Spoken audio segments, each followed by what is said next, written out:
ជាដំបូងនាងខ្ញុំសូមជម្រាបសួរលោកអភិបាលជម្រាបសួរមកស្រីចាហើយខ្ញុំឈ្មោះច័ន្ទរដ្ឋាទេរេសាច័ន្ទរដ្ឋាមកពីព្រះសហគមន៍ភូមិភាគកំពង់ចាមហើយនាងខ្ញុំមកថ្ងៃនេះគឺតំណាងឲ្យក្រុមការត្រាស់ហៅភូមិភាគកំពង់ចាមចង់មកសម្ភាសលោកអភិបាលខ្លះអំពីជីវិតនៃការត្រាស់ហៅរបស់លោកអភិបាលផ្ទាល់ចាបាទចាតែជាដំបូងសូមលោកអភិបាលជួយណែនាំខ្លួនខ្លះដើម្បីឲ្យបងប្អូនគាត់ស្គាល់លោកអភិបាលបន្ថែមទៀតបាទជំរាបសួរបងប្អូនទាំងអស់ជាទីស្រឡាញ់ខ្ញុំឈ្មោះសួនអង់គ្លេសខ្ញុំបានទទួលឈ្មោះជាមួយទឹកស៊ីឡាឬពេត្រុសហើយខ្ញុំជាគ្រីបសាទតាំងពីតូចមានន័យថា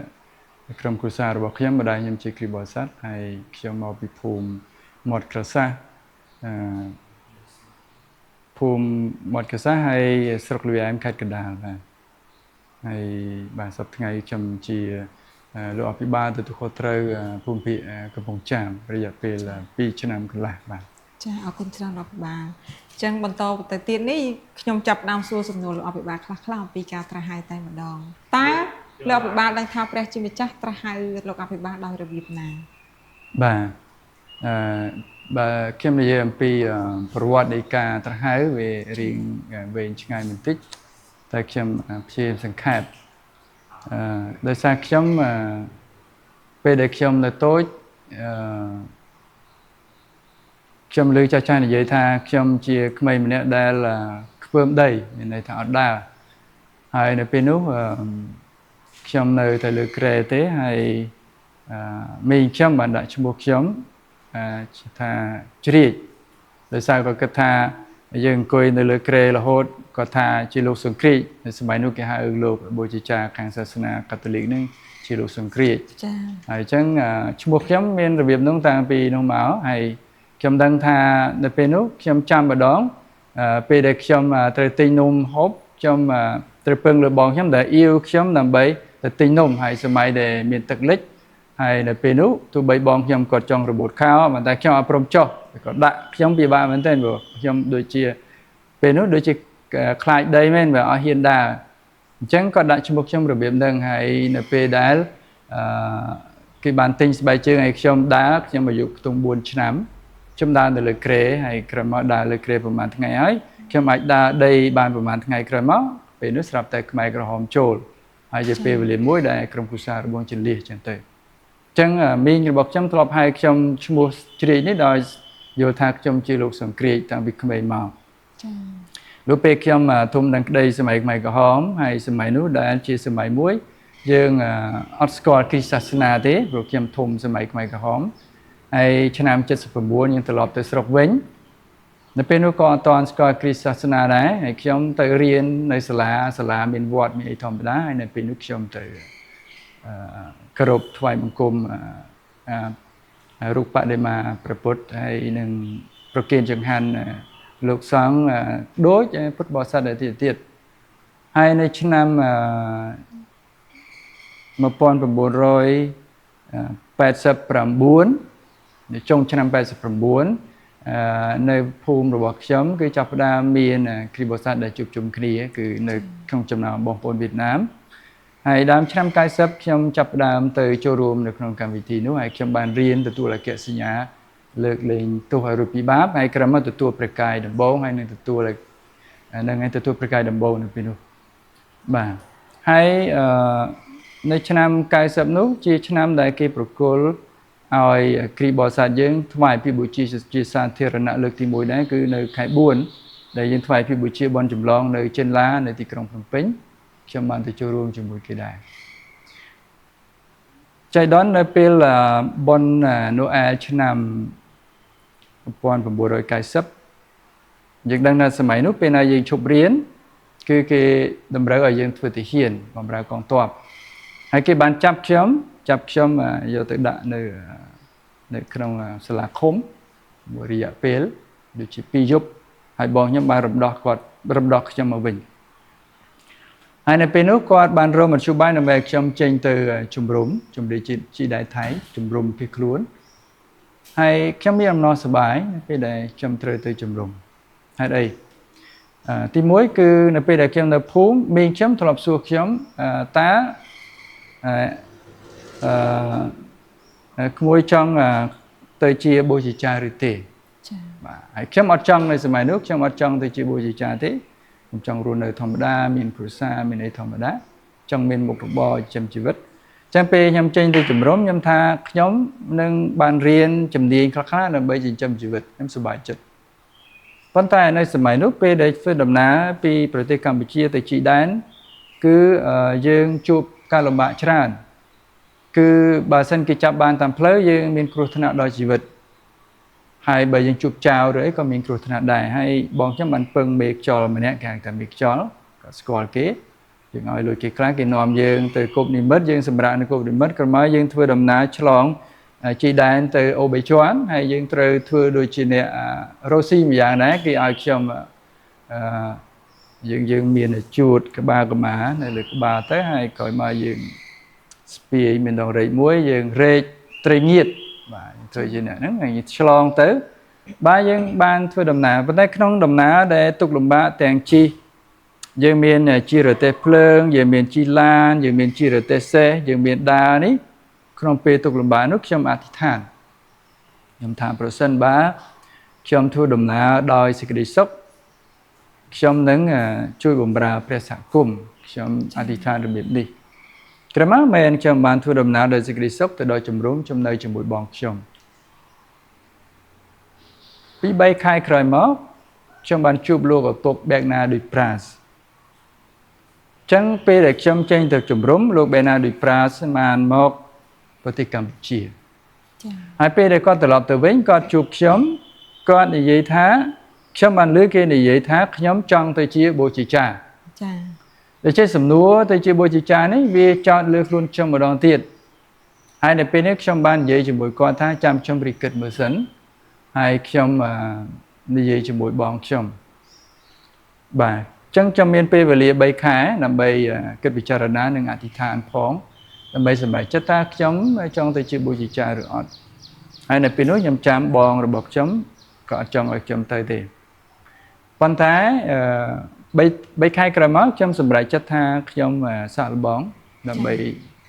ចង់រៀនដើម្បីក្លាយជាបូជាចារយើងក៏ចេញពីផ្ទះបងខ្ញុំហើយជាមួយនឹងយុវជនម្នាក់ទៀតឈ្មោះភោគវុធីយើងបានសាងសង់ជាផ្ទះស្បូវមួយបាទផ្ទះប្រក់ស្លឹកត្នោតមិនស្បូវស្លឹកត្នោតហើយ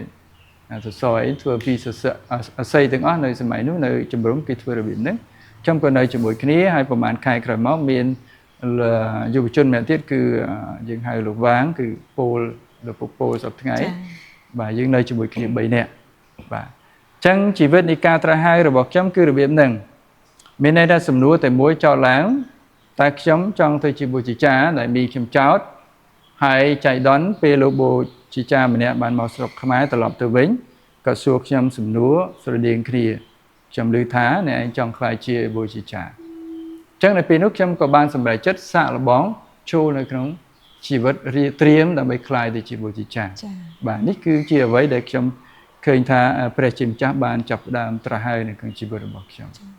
តើលោកឪពុកដែលត្រៀមទៅប្រទេសគាត់វិញហ្នឹងគឺគាត់ដឹងដំណឹងនេះពីអ្នកណាពីបងប្អូនឬក៏ពីលោកអភិបាលផ្ទាល់ដែលនិយាយប្រាប់បងប្អូនតាមពិតខ្ញុំអត់បានសួរគាត់ដឹងដំណឹងពីណាទេចា៎ប៉ុន្តែដោយសារគាត់មកស្រុកខ្មែរខ្ញុំគិតថាមានមីងខ្ញុំឬក៏មានលោកបូជាចារនៅស្រុកខ្មែរបានប្រាប់គាត់នៅសម័យនោះនៅស្រុកខ្មែរយើងមានលោកតាមពិតពេលនោះជាលោកបូជាចារអេមីលដេតូមក្រោយមកលោកទៅជាលោកអភិបាលភូមិភាគភ្នំពេញតែពេលនោះលោកជាលោកបូជាចារដែរគិតថាមានលោកដែលនិយាយប៉ុន្តែយើងអត់ដឹងថាអ្នកណាម្នាក់បាននិយាយទេបានជាសំណួរហ្នឹងវាត្រឡប់ទៅខ្ញុំវិញនៅពេលដែលខ្ញុំទៅជំរំសៃធូហ្នឹងចា៎ចុះនៅពេលដែលលោកអភិបាលដូចជាស្គាល់ខ្លួនឯងនឹងដឹងខ្លួនថាព្រះជាម្ចាស់បានត្រាស់ហៅលោកអភិបាលដូច្នេះហើយតើលោកអភិបាលបានឆ្លើយតបជាមួយនឹងព្រះជាម្ចាស់វិញដោយរបៀបណាដែរចា៎បាទនៅពេលនោះខ្ញុំក៏សម្រេចចិត្តចូលនៅជាមួយគ្នាមួយយុវជនដែលមានបំណងដូចគ្នាហើយយើងនៅជាមួយគ្នាដែលមានទាំងចូលរួមសកម្មភាពព្រះសហគមន៍យើងទៅអប់រំជំនឿចូលរួមក្នុងពិធីបុណ្យហើយនឹងមួយទៀតយើងរៀនភាសាបារាំង យើងរៀនភាសាអង់គ្លេសខ្លះៗ ចា៎ ហើយនឹងរៀនគម្ពីរខ្លះៗនៅសម័យនោះមានលោកពងឈោនិងបងស្រីស៊ីបែកដែលទៅបង្រៀននៅជំរំហ្នឹងហើយយើងរៀនតិចៗតែប៉ុណ្ណឹងរហូតដល់ឆ្នាំ92បនចម្លងឆ្នាំ92សំទោសបនចូលឆ្នាំខ្មែរឆ្នាំ92យើងធ្វើមេត្តាភូមិនិវត្តន៍ត្រឡប់មកវិញមកចូលប្រទេសកម្ពុជាវិញហើយយើងបន្តជីវិតជាអ្នករៀនត្រៀមជាលោកបូជាចារ្យហ្នឹងគឺសម័យនោះគឺយើងបានយកផ្ទះរបស់បងស្រីប្រូវីដងនៅបាត់ដំបងវិទ្យាបាត់ដំបងមកធ្វើជាទិវវិទ្យាល័យហើយក៏នៅជាមួយគ្នាបន្តរហូតទៅយើងមានកម្មវិធីសិក្សាទាំងទិវវិទ្យាគម្ពីរវិទ្យាហើយនឹងចំណេះដឹងទូទៅផ្សេងៗហ្នឹងរហូតដល់ឆ្នាំ98ទិវវិទ្យាល័យដូរទៅភ្នំពេញវិញហើយយើងបន្តរហូតដល់ឆ្នាំ2001ក៏ទទួលអគ្គសញ្ញាតែងតាំងជាបូជាចារ្យចា៎ចុះនៅពេលដែលលោកអភិបាលនៅទេវវិទ្យាល័យបាទតើមានលោកបូជាចារ្យប្រមាណអ្នករួមជាមួយនឹងលោកអភិបាលពេលខ្ញុំនៅបាត់ដំបងយើងមានលោកបូជាចារ្យបែកណាដូចប្រាជានាយកហើយនឹងលោក Jean-Marie Baxang ដែលខ្មែរយើងហៅលោកថាលោកឪពុកសូរិយាជាលោកណែនាំខាងវិញ្ញាណហើយយើងមានលោកតែពីរនាក់ដែលជួយយើងបាទហើយយើងនៅជាមួយគ្នានឹងយើងរៀនបាទលោកទាំងពីរជួយបង្រៀនហើយលោកពុកពងឈោនៅភ្នំពេញទេប៉ុន្តែលោកទៅជួយបង្រៀនយើងដែរទៅវិញទៅមកដើម្បីបង្រៀនគម្ពីរឲ្យយើងអញ្ចឹងលោកដែលនៅប្រចាំការមានតែ2នាក់ទេដើម្បីនៅជាមួយយើងហើយជួយណែនាំយើងចា៎ដូច្នេះលោកអភិបាលអាចចែករំលែកអំពីបទពិសោធន៍រស់នៅក្នុងទេវវិទ្យាល័យបានខ្លះៗហើយនឹង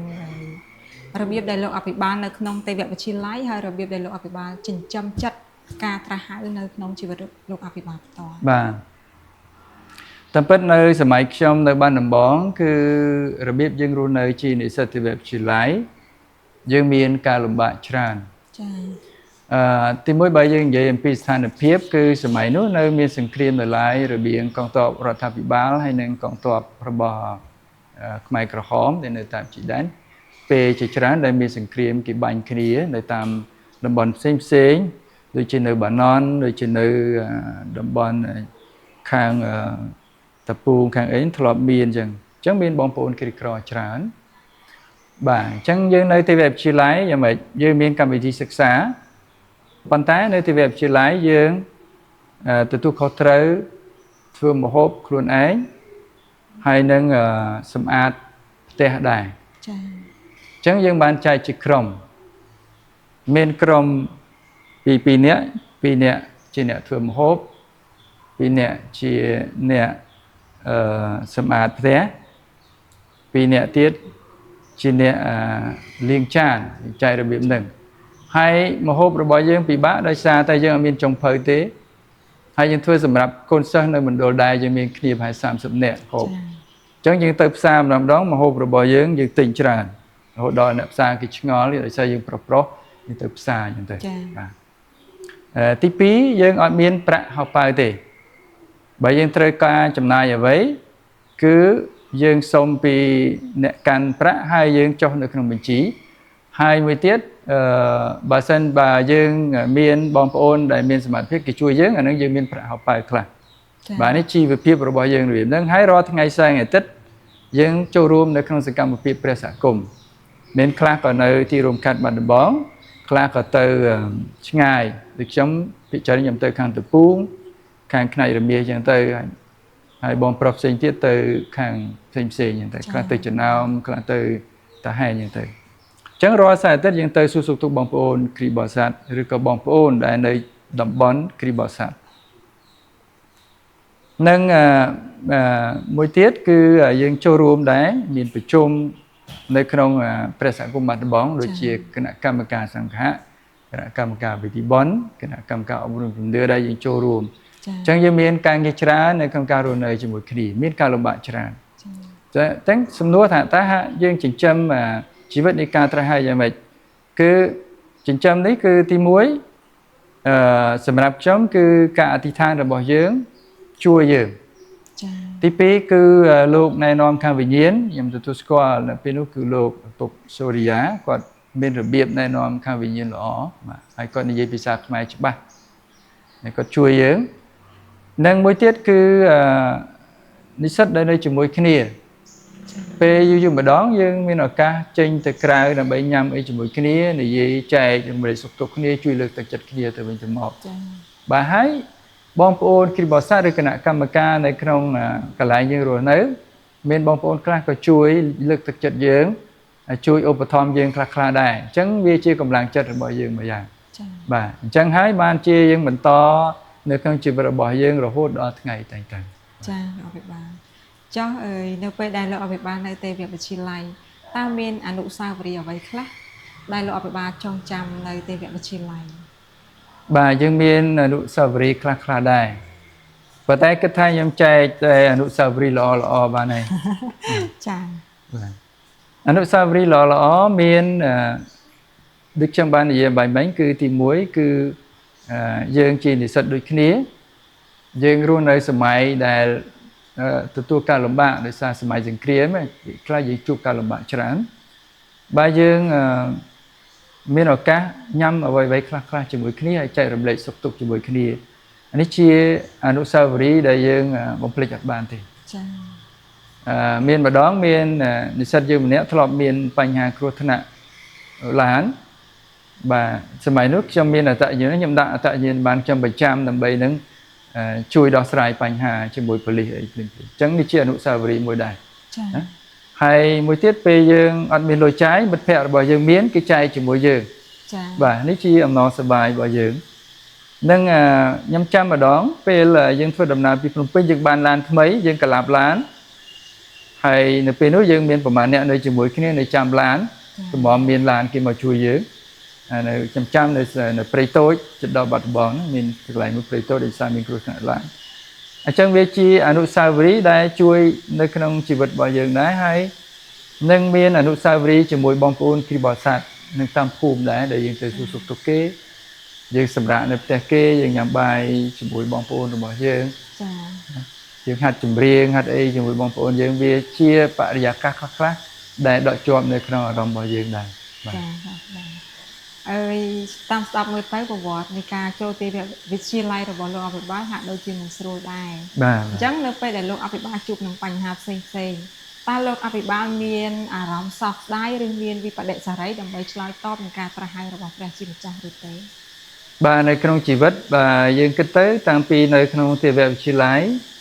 រហូតដល់យើងបានក្លាយទៅជាបុជាចារ្យយើងមានអំណរសប្បាយប៉ុន្តែយើងមានទុក្ខលំបាកច្រើនដែរនៅក្នុងជីវិតនឹងពេលខ្លះក៏ហ្នឹងហើយខ្ញុំមានពេលខ្លះយើងមានការសោកស្ដាយដែរហេតុអីបានយើងទៅជាលោកឪពុកហេតុអីយើងមិនរស់នៅជីវិតសាមញ្ញធម្មតាហេតុអ្វីយើងត្រូវខ្វល់ខ្វាយជាមួយបងប្អូនឯទៀតដែលមានទុក្ខលំបាកដែលមិនមែនជាសាច់ញាតិរបស់យើងទេហ្នឹងហើយពេលណាយើងជួបការលំបាកនោះធ្វើឲ្យចិត្តរបស់ខ្ញុំហ្នឹងវាយើងគិតម្ដងយើងសោកស្ដាយដែរណាហ្នឹងហើយប៉ុន្តែពេលយើងអធិដ្ឋានពេលដែលខ្ញុំអធិដ្ឋាននៅពេលខ្ញុំរិះគិតឡើងវិញអំពីជីវិតដែលយើងបានតស៊ូដើម្បីក្លាយទៅជាលោកបូជាចារ្យគិតមើលទៅយើងថាវាមិនមែនជារឿងធម្មតាទេនឹងក្នុងជីវិតហាក់ដូចជាមានការអស្ចារ្យខ្លះៗដែលបង្ហាញអំពីវត្តមានរបស់ព្រះជាម្ចាស់បង្ហាញអំពីការត្រាស់ហៅរបស់ព្រះជាម្ចាស់សម្រាប់ជីវិតរបស់យើងដោយជីវិតរបស់យើងមិនមានអ្វីអស្ចារ្យទេប៉ុន្តែព្រះជាម្ចាស់បានធ្វើឲ្យទៅជាការអស្ចារ្យនៅក្នុងជីវិតរបស់យើងសម្រាប់ជាប្រយោជន៍ដល់ព្រះសហគមន៍និងជាប្រយោជន៍ដល់បងប្អូននៅទីនៅក្នុងប្រទេសកម្ពុជាអញ្ចឹងសេចក្តីនោះយើងមានស័ក្តិស្អាយប៉ុន្តែចិត្តរបស់យើងវាត្រឡប់ទៅជាបន្តឡើងវិញបាទអញ្ចឹងពិតមែនយើងមានការសោកស្ដាយខ្លះដែរប៉ុន្តែវាបើខ្ញុំបានដាក់តម្លៃទៅលើជីវិតនៃការត្រាស់ហៅជីវិតជាបូជាចារ្យសម្រាប់ជួយព្រះសហគមន៍សម្រាប់ប្រការបានល្អនេះវាធ្ងន់ជាងអ្វីដែលខ្ញុំសោកស្ដាយចា៎អញ្ចឹងជីវិតរបស់ខ្ញុំវានៅបន្តរហូតដល់សប្តាហ៍ថ្ងៃចា៎ហើយដូច្នេះហើយជាចុងក្រោយខ្ញុំចង់សូមឲ្យលោកអភិបាលជួយផ្ដល់ជាសារខ្លះដើម្បីដល់លើកទឹកចិត្តជាការលើកទឹកចិត្តដល់យុវជនដែលចង់ឆ្លើយតបចំពោះការត្រាស់ហៅរបស់លោករបស់ព្រះជាម្ចាស់បាទអញ្ចឹងខ្ញុំម្ដងទៀតខ្ញុំសូមជម្រាបសួរដល់បងប្អូនដែលស្ដាប់ជាពិសេសយុវជនយុវនារី ដែលបងប្អូនខ្លះកំពុងកូនខ្លះកំពុងតែរីកគិតអំពីការត្រាស់ហៅខ្ញុំយល់ថាប្រសិនបើមានចិត្តចង់រីកគិតអំពីការត្រាស់ហៅសូមកុំភ័យខ្លាចទេព្រះជាម្ចាស់នឹងបំភ្លឺជីវិតរបស់យើងបន្តិចម្ដងជាធម្មតាយើងមើលឃើញអត់ច្បាស់អំពីការត្រាស់ហៅរបស់យើងទេប៉ុន្តែពេលណាយើងមានព្រឹត្តិការណ៍ខ្លះៗដែលណែនាំឲ្យយើងសង្ស័យថាព្រះអង្គត្រាស់ហៅយើងអាចជួបជាមួយបងស្រីឬក៏លោកឪពុកណាម្នាក់ដែលជួយណែនាំយើងអំពីជីវិតខាងវិញ្ញាណរបស់យើងអាចមើលឃើញច្បាស់បន្តិចម្ដងហើយប្រសិនបើជាការត្រាស់ហៅឲ្យទៅជាអ្នកបួសមែនឬក៏ជាលោកបូជាចារមែនកូននឹងអាចរកឃើញហើយពេលដែលយើងរិះគិតហើយនឹងជួបលោកពុកនិងបងស្រីដែលជួយបំភ្លឺយើងប៉ុន្តែបើមិនមែនទេអត់អីទេយើងរស់នៅតាមជីវិតគ្រីបរិស័ទធម្មតាយើងទៅជាអ្នកមានគ្រួសារមានអីធម្មតាក៏ជាការត្រាស់ហៅមួយល្អដែរដូច្នេះសូមកុំខ្លាចនឹងចូលរួមនៅក្នុងសកម្មភាពឬក្នុងក្រុមនៃការត្រាស់ហៅនេះដើម្បីស្វែងយល់ជាមួយគ្នាដើម្បីរិះគិតជាមួយគ្នាតាមផ្លូវណាដែលព្រះអង្គចង់ឲ្យយើងដើរបានហើយបើសិនបើយើងបានរកឃើញផ្លូវនៃការត្រាស់ហៅពិតប្រាកដនោះបងប្អូននឹងជួបអំណរសប្បាយហើយនឹងសុភមង្គលនៅក្នុងជីវិតជាមិនខានបាទខ្ញុំសូមលើកទឹកចិត្តសូមកុំភ័យខ្លាចនិងឆ្លើយតបចំពោះការត្រាស់ហៅរបស់ព្រះជាម្ចាស់បាទអរគុណតាមបទពិសោធន៍របស់លោកអភិបាលនៅក្នុងចិត្តរបស់ខ្ញុំសង្ឃឹមថាបទពិសោធន៍នៃការសម្ភាសនេះបងប្អូនទាំងអស់គ្នាជាយុវជនដែលមានបំណងប្រាថ្នាចង់ចូលបួសគាត់នឹងហ៊ានឆ្លើយតបចំពោះការត្រាស់ហៅរបស់ព្រះជាម្ចាស់និងសម្រាប់ខ្ញុំផ្ទាល់ខ្ញុំក៏សប្បាយចិត្តនឹងបទពិសោធន៍មួយនេះពីព្រោះអីខ្ញុំទោះបីខ្ញុំចូលជាអ្នកបួសបងស្រីនៅផ្ទះនោះវិញតែខ្ញុំអត់មានទុកលំបាកច្រើនដូចលោកអភិបាលទេដូច្នេះខ្ញុំក៏លើកទឹកចិត្តបងប្អូនជាយុវនារីយុវជនឲ្យហ៊ានឆ្លើយតបចំពោះការត្រាស់ហៅរបស់ព្រះជាម្ចាស់ចាសូមអរគុណច្រើនបាទអរគុណបាទស្រី